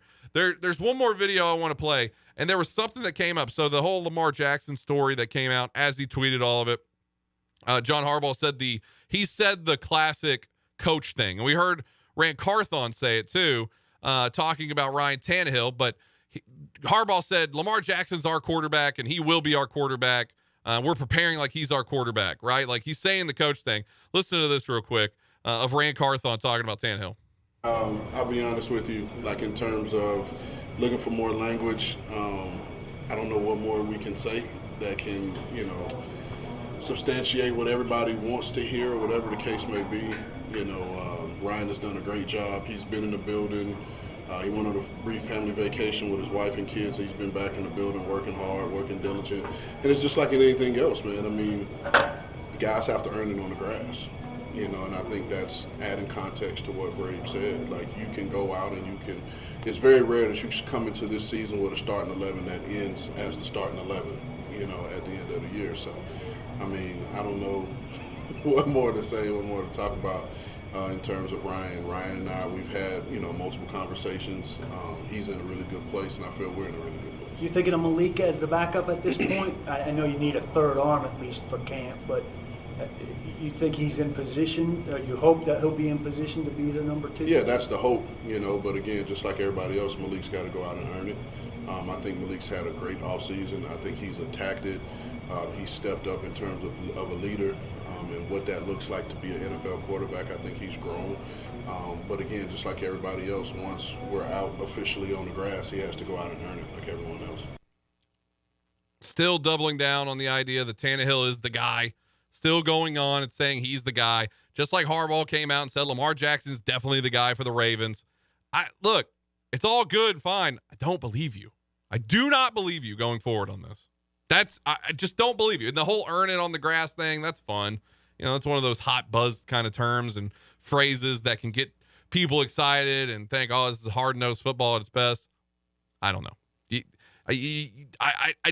I don't believe you, Rand. I think you are wanting to move up. And by the way, the Titans have now seen, or they're planning on seeing Will Levis later next month.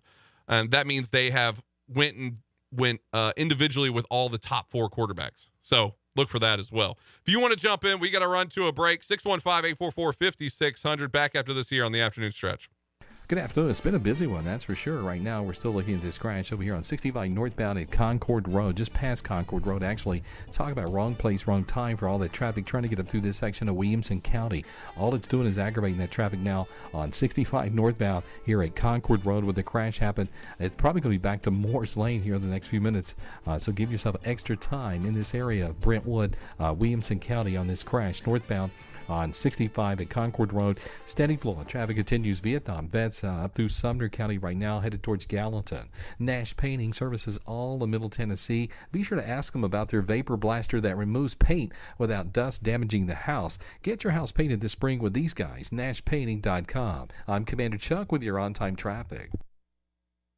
Don't spend your Easter hopping from plate to plate trying to please everyone. Let Kitchen Notes at the Omni Nashville Hotel hide all your eggs for you. This Easter, treat yourself and your family to the best Easter brunch in Music City. Start your Easter brunch with a roasted vegetable couscous salad and then hop over to some honey brine chicken. If you're more of a traditional type, Kitchen Notes at the Omni Nashville Hotel has you covered. Get your Easter eggs made any way you like and put some apple smoked bacon on the side and your Easter is complete. From a breakfast bar to a prime rib slicing station, you won't find a more quality Easter brunch than at Kitchen Notes. For reservations and information for the Easter brunch at Kitchen Notes, give Kitchen Notes a call at 615-761-3700. That's 615-761-3700. Easter brunch at Kitchen Notes from the Omni Nashville Hotel, 5th Avenue, downtown.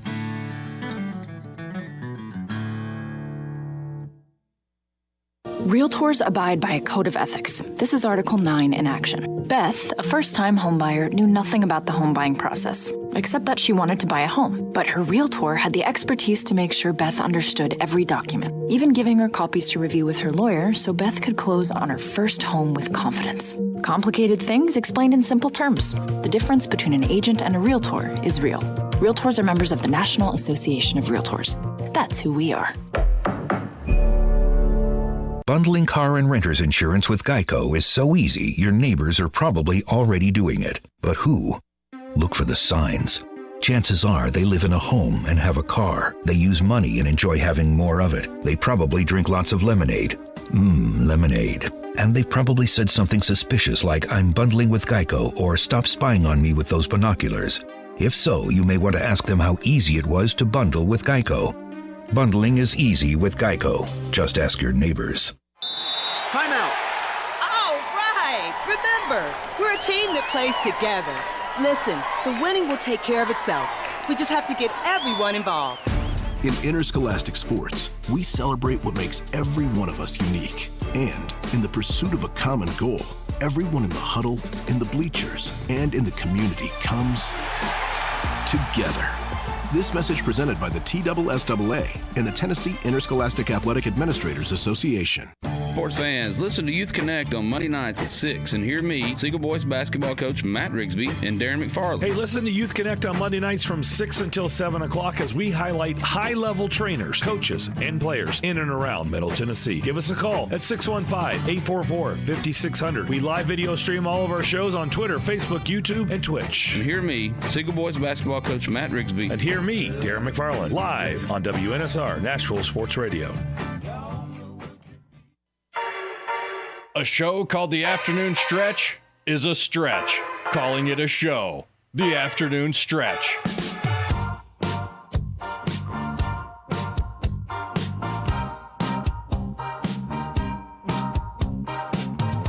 Typically at this time, we'd have Alex Daugherty of A to Z Sports joining us talking Preds, but given the whole situation today, just kind of give him the day off, and we'll have him back on next week.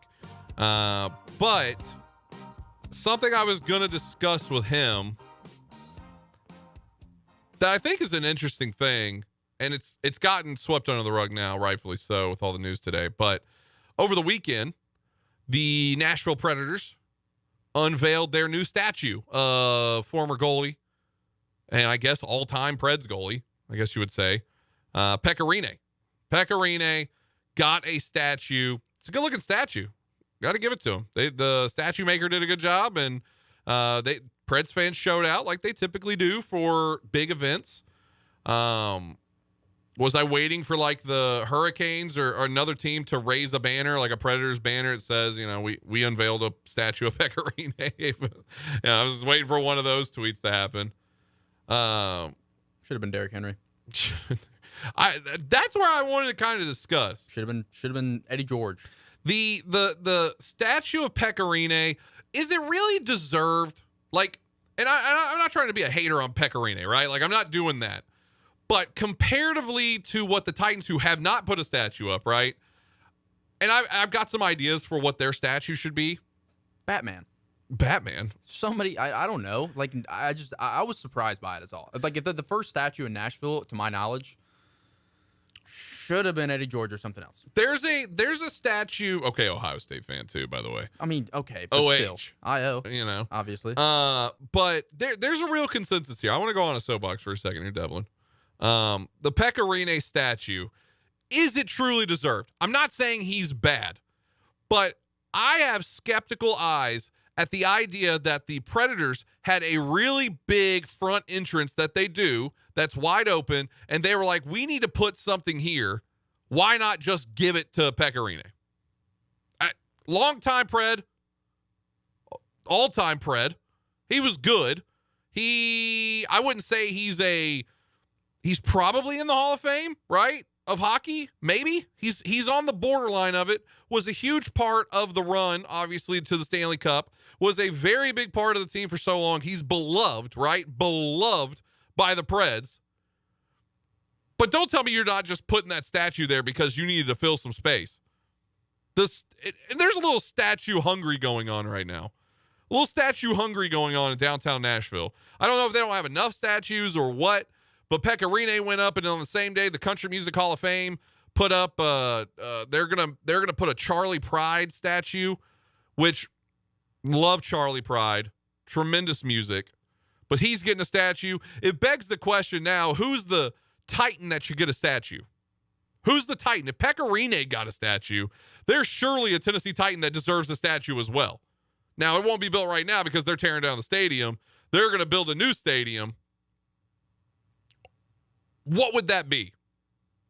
I have an idea, Devlin. I have an idea. This is it. This is how you do it. The statue is not of a Titan. The statue is of two Titans. Where am I going with this? Music City Miracle. You put the exact dimensions away from Frank Wycheck and Lorenzo Neal. Frank Wycheck and Kevin Dyson is what I'm meaning to say. And you put that's your two Titans. You put a statue up of one throwing the ball, and you make sure Dyson is behind the line. That's your statue for the Tennessee Titans. They get a statue. That one moment is singularly bigger than Pekka Rinne in the history of Nashville sports. But Pekka Rinne got a statue first. Pekka Rinne got a statue first because the Preds were just trying to throw a statue up in that area, and he was the recent hot flavor of a good idea. I'm not saying that in a bad way. I think he's a good player, but is he really statue worthy? Still a young franchise, obviously. A lot more time to be had. But is he really statue worthy? Who else are you going to put as a statue up there? You know who I would rather you put a statue of? Pete Weber. Pete Weber's way more deserving than Pekka Rinne. He's been a foundation of the Predators. And he's a broadcaster, and you could say all these different things that you want to say. That guy has done so much for the Nashville Predators. Much more deserving than Pekka Rinne, in my opinion. I know there's probably Preds fans out there who can't even believe it. I'd say that. But, I mean, the Pekka Rinne statue, they put that up because they had space and they just wanted to put a statue up. Don't miss the message there. That is the real reason why they put that statue up. It's a good-looking statue, though. That's cool. A lot of traffic on Broadway this weekend. Mm-hmm. Really annoying. Loved what Pekka said, too, about that, by the way. When the statue went up, he said, I hope it'll get me into some games. Yeah. You know, I can just point at the statue. I'm like, that's me. I'm that guy. I should be able to go in now. I'm him. Yeah. You know what I mean? Yeah. And then he also said they should put a camera on him to watch all the things that just happen on Broadway. Yeah. Which is a good idea. That's pretty the Pekka cool. Rinne cam. Right in the eye. Yeah, just always watching you. Mm-hmm. There probably is a camera in there. That's the way this government is. I'm telling you, those birds aren't real. Birds are not real. What do you think about my Titans idea, though? Jerry Judy? No. Statue. I thought that was great, though. Yeah, no, I agree. Like I said, I mean, I figured there would be. There's a Steve. People would say Eddie George, Steve McNair. You know, you would put those out there. But take a moment of the Titans, right? Like you had Steve McNair, who was a co-MVP with Peyton Manning, but you didn't win a Super Bowl. You got close to it. But put the biggest moment that we relive every single year with the new stadium, because whenever that new stadium happens, that's when you have to do it. But you put it exact length away, and you could even technically put the statue where the play actually happened, because they're going to be destroying that field, and they could put like in a foyer or whatever little area that they're going to be building in that little, updated living residence entertainment district thing they're going to do. You could put it exactly where the old field was and exactly where the throw happened. That would be cool. Like they did the same thing with the Sounds Stadium at the Sulphur-Dell. They put the original plate down where Sulphur-Dell was, where the First Horizon is now. So you can go and see where the original I believe that's where the Nashville Vols played back in the day. But you could put that where they did that with the plate. You do the same thing with the Music City Miracle, and you have Wycheck throwing it backwards. So back to the whole, like, the statue thing. Yeah. Back to my point, I guess. If you put 100 Nashvillians in a group and told each of them, obviously they have to be avid sports fans, and asked each of them if there's to be a statue in Nashville of any Nashville athlete, who would it be? How many of those people are going to say, remind me of pronunciation? Pecorine? Yeah. No, it's a good question. That's a good question, Devlin. I don't think a lot would. I'm not from here, so I don't know. The first name that would really come up would be probably Steve McNair. That would be the first. If you're talking about Nashville sports, that would be the name that I think would be most synonymous, given his legacy, what happened to him. That would probably be the first name. And then right behind it would be Eddie George. So, like, even if it was strictly Predators hockey, would Pecorine still be the top choice? Maybe. I mean, I would say he's probably the best Predator. Really? Right? Like, that's ever played. But once again, young franchise. Right. Not a lot of success in the grand scheme of things. They've only had one run. He's just digging for ticket sales on Saturday. Yeah.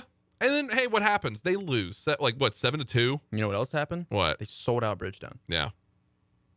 I could not get a ticket. Did Luke Bryan sing the national anthem? I have no idea. I think he did. I may be wrong on that. That's pretty cool. Yeah. But it's, they sold it out. It was all fun.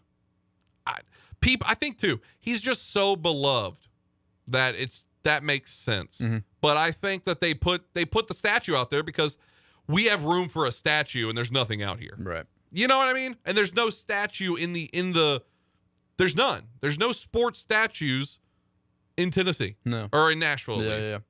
That I know of, unless I don't know of one. We're just reaching. And like I said, you have the Country Music Hall of Fame saying they're going to put one up of Charlie Pride. Love Charlie Pride. You got to kiss an angel good morning and love her like the devil when you get back home. That's a fire song. Yeah, I don't know. For people who don't know country, go listen to Charlie Pride. That's a great song. My grandpa would always listen to that song. But it makes a lot of sense for them to put it up. Everybody's getting a little statue hungry now. What are we gonna have the Sound's gonna put up a statue? What would the Sounds put up as a statue? Maybe Johnny Cash one here soon in front of that bar. Yeah. The Titans outside of the Music City Miracle, I wouldn't even think I would know of what a Titan statue, who it should be. I'm not willing to say that even Steve McNair is like a for sure thing. Because he left, right? Like he left and went to the Baltimore Ravens. AJ Brown, yeah. Pecorine was a Pred his entire life, right? Like there's a lot of honor inside of that. Yeah. So once again, there's some pros to it with Pecorine, but Nashville sports legend to be the first one they put a statue up of seems a bit much to me. Seems a bit much. Trying to think any other Titan. There's really, there's nobody. It's more moments with them. They don't have like.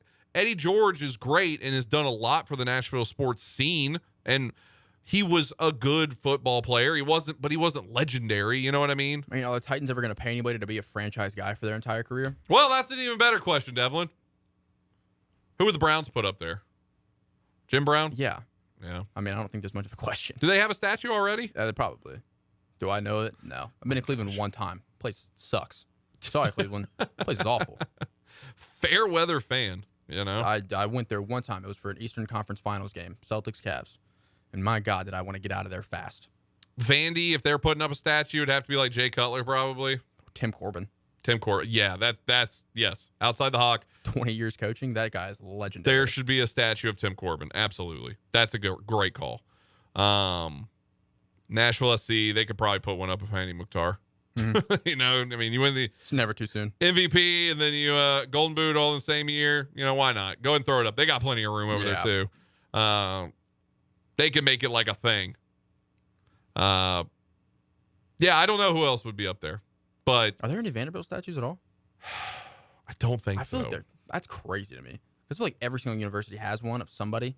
Woody Hayes, whatever it is. I could be wrong. I could just not know, and that's really what it is. I think you're right. I've never walked around. I saw it for the first time last weekend. Gorgeous campus.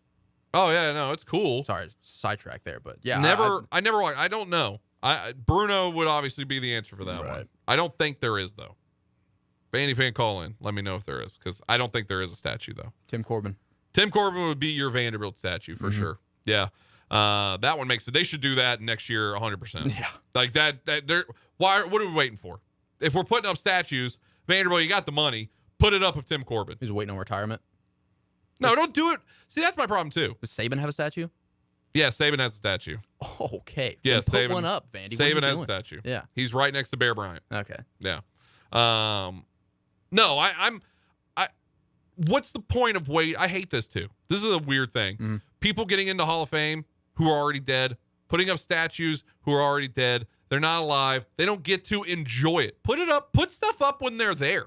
Like, thankfully, Pecorino is a young guy and he's still around and he gets to see his statue. And now he gets to see his statue, and now he gets to just, even as he's an old man, he gets to drive through Broadway. Statue's going to be there. You know what I mean? That's a long time. He's going to get to enjoy that forever. Yeah. So I applaud the Preds for putting up that statue, because he's going to actually get to enjoy it. Right. But don't wait. Like, if you're Vanderbilt, don't wait to put a Tim Corbin one up so that he never gets to enjoy it. No, he wants to ride by Hawk when one day he hangs up the baseball pants, because that day will happen at some point. Happens for everybody. And then he gets to actually enjoy it while he's there, let alone still coaching. That's a good way to, like, keep a coach around too. You don't have to lose them to somewhere. Well, what was it? Last year was LSU. They had a lot of fear. People thought he was going to go to LSU possibly.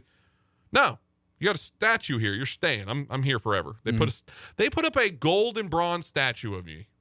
Why would I leave? Yeah. Pulling up a Mike Vrabel. Nope.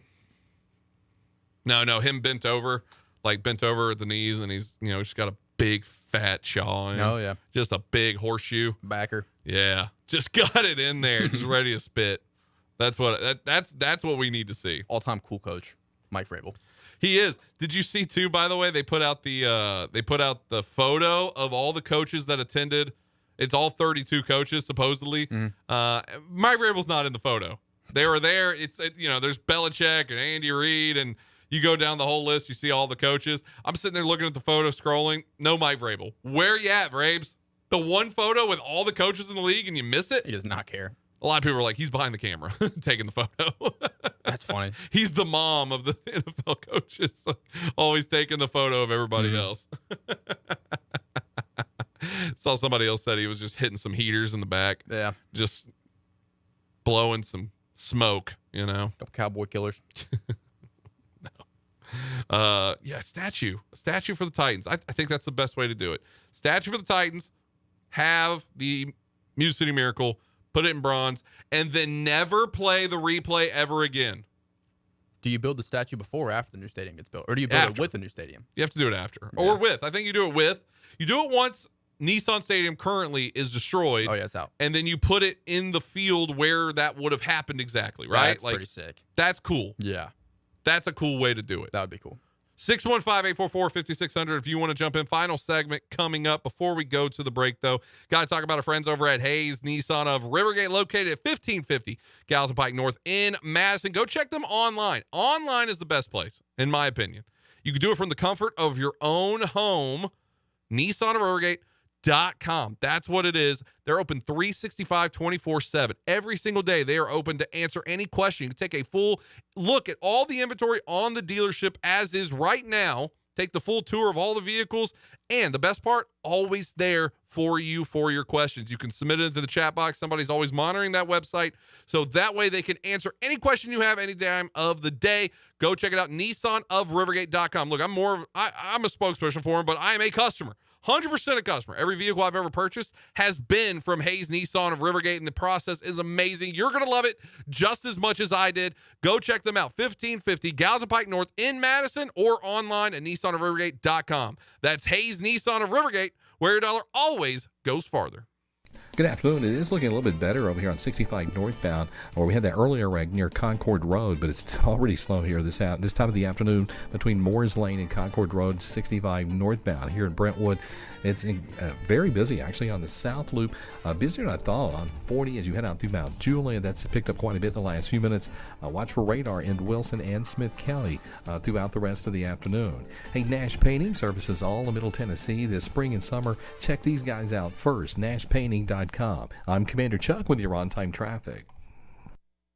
Prescription products require an online consultation with a healthcare provider who will determine if a prescription is appropriate. Restrictions apply. See website for full details and important safety information. Subscription required. Hey guys, did you know there's a generic form of Viagra that works just the same but is 90% cheaper? And you can get it online? Just go to 4hims.com/joy. At Hims, you'll get a free medical consultation, discreet shipping if prescribed, a 100% online process, and trusted generic alternatives to the biggest brands at 90% off. That's right, get generic for Viagra, the same active ingredient as brand name Viagra, but 90% cheaper. It's the same medication you get from your doctor, but with zero copay, no expensive appointments, and no awkward face-to-face conversations. To start your free online visit, you need to go to this exclusive address, 4hims.com/joy. That's 4hims.com/joy for your free online visit. FORHIMS.com/JOY. Bundling home and car insurance with Geico is so easy, your neighbors are probably already doing it. But who? They may drop little hints like, beautiful day out. Even more beautiful since we saved by bundling our home and car insurance with Geico. Or, yard work is hard. Much harder than bundling with Geico, which was easy. Or it may be even subtler, like, speaking of burgers, we bundled our home and car insurance with Geico and saved a bunch of money. Bundling is easy with Geico. Just ask your neighbors. In uncertain times, you can be certain of this. The Salvation Army is serving those most in need with help and hope. Thanks to your donations, the Salvation Army is helping those affected by COVID-19, those who've lost wages, who have no home to retreat to, who need food, help with utilities, and most of all, hope. To see how you can continue to make a difference, visit GiveWestwood.org. GiveWestwood.org. There's a weekend in July where the baseball world revolves around a village in upstate New York. Baseball Hall of Fame induction weekend in Cooperstown is an unforgettable experience filled with family-friendly activities and priceless moments. Make your plans today for July 21st through the 24th for the induction of Fred McGriff and Scott Rowland as the class of 2023. Visit baseballhall.org today for the entire schedule. See you in Cooperstown, where the journey becomes legend. 5-state forecast.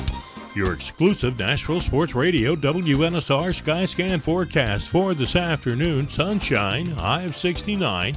Increasing clouds tonight, an overnight low of 43. Partly sunny Tuesday, a high of 60 with a gusty northwest wind. Utilizing the resources of the Weatherbug Network on Nashville Sports Radio, I'm WNSR's Rick Bennett. Epic season. It appears indeed right to left center field.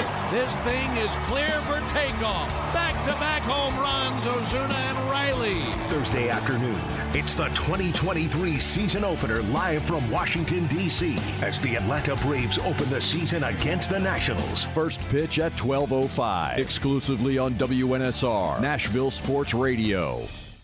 The show that makes you thankful for Braves games. The afternoon stretch with Zach and Bruno and Ray.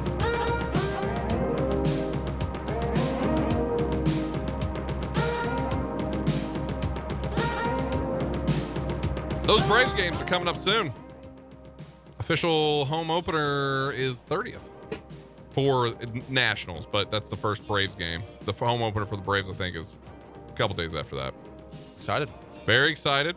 Started talking to some different Braves writers we're going to be having on weekly, talking Braves baseball. It's going to be a good time. Ready for the Reds baseball, man. Yeah, dude. Who can't wait to... I need a good nap every once in a while. I need 41 wins, man. That's it. A tight 41 wins. That's it. And no future. No. Hey, and I can't talk much. Royals are in the same boat. There's a prospect for the Reds right now who's coming up. I think he just went to AAA. Absolute stud. Whenever he makes it to the show, which he will, cannot wait to watch him play amazing for the Reds and then get shipped off to the Dodgers. Yeah, baby. It's going to be awesome. There's nothing like small market baseball teams. Just getting rid of everybody Just that's good. Never doing anything to play. Like, the Royals were the one that 2015, 2014, like those era of teams, they figured it out and had Moustakas and Hosmer and Kane. I mean, they just all got so good, and they were all built through the farm system. And it worked out for one to 2 years. And then they're like, oh, we're not going to afford any of these guys. You and can't do all it forever. left. Yeah, that's the problem. It's so much fun as a Reds fan or a small market team fan. Because it's like you might have that 1 year, which the Reds did. Which is hype, right? Yeah, I mean, So it was fun. awesome having Jesse Winker and Nick Castellanos out there in the outfield. Both, by the way, were all-stars in the outfield. And then just getting rid of them both in the offseason. Castellanos goes to the Phillies, and Seattle takes everybody else from the Reds. Yeah, it's tough. But Braves baseball coming back. That's going to be fun. Travis d'Arnaud is going to be staying with the Braves. They're actually be looking at a extension with him is the rumor on that. So who's their new catcher? Sean Murphy? Is that his name? Uh-huh. Oh, real good. Yeah. Real good. I know he came from the A's. Probably a top 5 catcher in baseball. Yeah, they got a couple A's guys. Atlanta's going to be very good. Atlanta's going to be a good team. They're always competitive. Oh, they're 100% going to be in the running again for a World Series. Let's go to the phone lines. If you want to jump in, 615-844-5600. Clay in Nashville. Clay, what do you got for us today, buddy? Hey, Zach. It's been a little while since I talked to you. This makes me 4 for 4 on 560 today, though. Called all 4 shows. Yeah, so your next call's free. I don't know if you've heard, Zach, but since Vanderbilt's season ended in basketball, it appears because of this dadgum transfer portal that this team's kind of falling apart. We knew that Miles Studi not only was entering the portal, but he quit, pretty much quit the team before the NIT. But since then, 2 of your highly touted recruiting class have left, and Noah Shelby and Dia. And just a little while ago, Jordan Wright has said he's not coming back for his extra year, and he's entering the transfer portal. Yeah, we talked about it with Aria Gerson last week that, she had hinted at, we don't know what's going to happen in the portal, what team's going to change. Ty, you got Lawrence, who's going into the draft as well. He's putting his name into the NBA draft. So if he decides to stick with it, he may be gone as well. I mean, this is the reality of not only Vanderbilt basketball, but every college football team, basketball team, baseball team, sport, whatever. It doesn't matter. The transfer portal is here to stay, and kids are going to be making up the decision for whatever reason they have, whether it be good, bad, or ugly. Bruno's talked about it a million times that, he's had people that he's known had went into the portal and thought that they were going to find greener pastures, and they didn't, and wanted back onto Vanderbilt, calling him, of all people, trying to get him back, whoever they are, back on the team. And he's like, man, I don't know what to tell you. I don't know how to do that. That's not me. And I mean, when you're clawing back to Bruno to try to get back on a team, it's a desperate situation, Clay. So, I mean, it's the transfer portal seems shiny and fun, but it can really bite some players in the butt. It's ruining college basketball, in my opinion. I mean, Zach, I know you're younger, but I can tell I could name you guys that are really good players at Vanderbilt that love Vanderbilt and played 4 years for Vanderbilt. Matt Freege, Shane Foster, 2 of the right at the top, in the all-time scoring list at Vanderbilt. And it's just not that way anymore. These kids just aren't playing for the love of the school anymore. And quite frankly, it ticks me off. They want money. That's what it comes down to. And if they're able to get into the G League, or go to the NBA after 1 year and make millions of dollars doing the same thing, then, in their head, it makes sense. So the love of tradition and all that in college sports just isn't the same anymore. By the way, what you were talking about earlier in the show about the Final Four, I completely agree with you, Zach. I mean, I do think the interest or, the national, team, in other words, these 3 teams that have never made the Final Four before, your casual fan just isn't going to care as much. Mm-hmm. And I just don't think the ratings will be that good. I really don't. No, I they mean, won't be. It's a great thing, especially for a school like Florida Atlantic. I mean, what a moment for their school. But when you're talking Final Fours, you just think of some of the Blue Bloods and either Florida Atlantic or San Diego State, since they play each other, are going to be playing for the national championship. And that just sounds kind of crazy to me. It's good for those individual schools, right? They're going to have a fun time, but the mass audience, even me, right, who talks sports for a living, I'm not going to sit there and say, oh, I can't wait to break down that tape the next day. I mean, I might keep up with it, fringely, but I'm not going to sit there and just religiously watch that one because it just isn't fun. Clay, I wanted to ask you, because you're a big Vandy guy, does Vanderbilt have a statue of any current players? I don't think they do on campus, of any, not current players, but past Vandy of any sport. I don't think so. Yeah, I don't think so either. There's been talk about putting up a statue of Corbin, but Tim Corbin. The thing that's great about Tim Corbin, he's the best college baseball coach in America, and he doesn't want any of the attention. Mm-hmm. He didn't want his name painted on the side of "You Greek, me Greek," but there has been talk about that, but he never wants any of the attention like that. Yeah, I think that's the one. That's the only one I could think of. If you're going to put up a Vandy Athletics as a whole statue, it's got to be Tim Corbin. Yeah. Maybe Shane Foster, just because he has still hung with the basketball program for so long and represents Vandy. And he's the all-time leading scorer. Clay, I appreciate you calling in, buddy. Thanks. Good stuff there from Clay.